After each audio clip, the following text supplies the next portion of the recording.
मिटने वालों का यही अरमान होना चाहिए।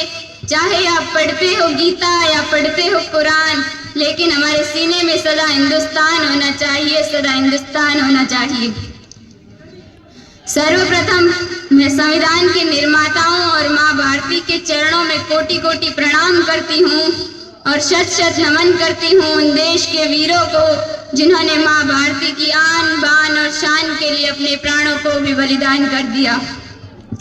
आदरणीय प्रधानाचार्य जी, माननीय मुख्य अतिथि महोदय, समस्त गुरुजनगण, गांव से पधारे मेहमानों, मेरे प्यारे भाइयों और बहनों, मैं भावना पवार कक्षा 12 की छात्रा आप सभी को गणतंत्र दिवस की हार्दिक शुभकामनाएं देती हूँ। जैसा कि हम सभी जानते हैं, आज हम सब यहाँ पर देश का 77वां गणतंत्रता दिवस मनाने के उपलक्ष्य में एकत्रित हुए हैं। हमारे राष्ट्र को ब्रिटिश राज की गुलामी से मुक्त करवाने के लिए हमारे देशभक्त सीने पर गोलियां खाते हुए गिर पड़ते हैं, परंतु कोई आह नहीं, कोई पश्चाताप नहीं दिख रहा है। तो बस एक अलौकिक तेज कि हमारा भारत अवश्य स्वतंत्र होगा।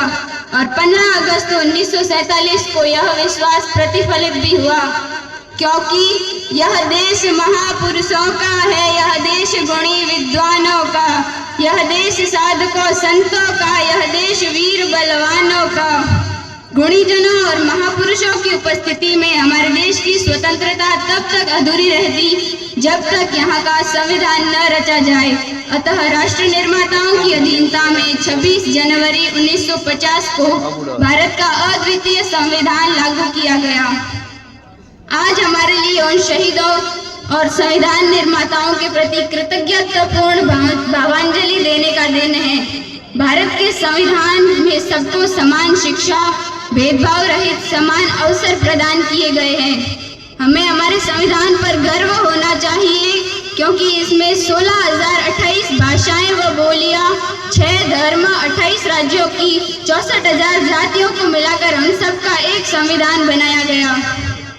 हमारा संविधान विश्व का सबसे बड़ा लिखित संविधान है, जिसे बनाने में 2 वर्ष 11 माह और 18 दिन का समय लगा था।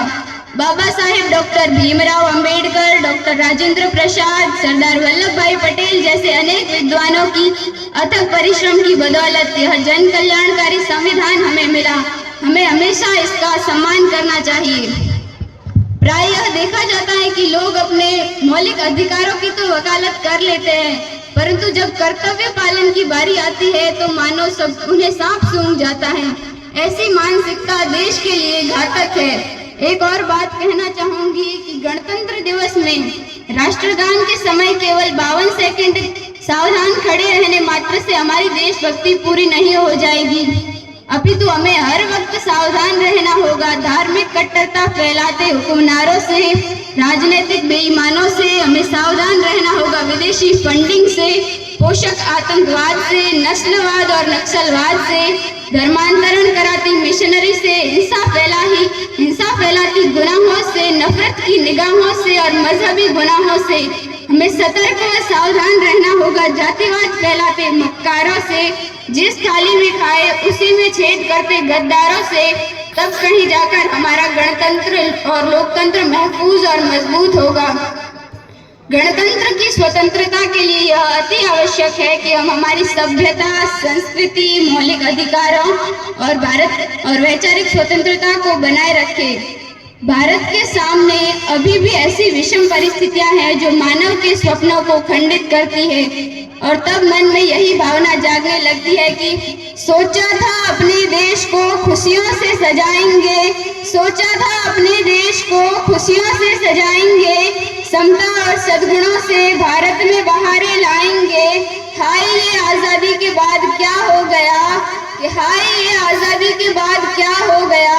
कलाम के सपनों का भारत न जाने कहाँ खो गया, और इस खोते हुए भारत का महज एक कारण है कि अनीति अत्याचार बढ़ रहा, अनीति अत्याचार बढ़ रहा। युग का अर्जुन मौन है, अपमानित द्रौपदी पक्ष में बोलने वाला कौन है। युग के अर्जुन गांडीव उठा ले, गीता का फरमान है, अवगुणों के समक्ष झुकेंगे नहीं, हमें करना राष्ट्र सम्मान है। अवगुणों के समक्ष झुकेंगे नहीं, हमें करना राष्ट्र सम्मान है।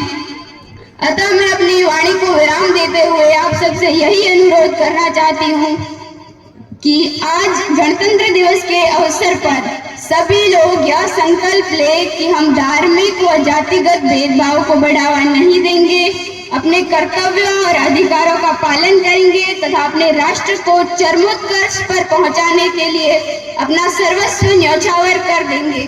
जय हिंद, जय भारत, जय संविधान।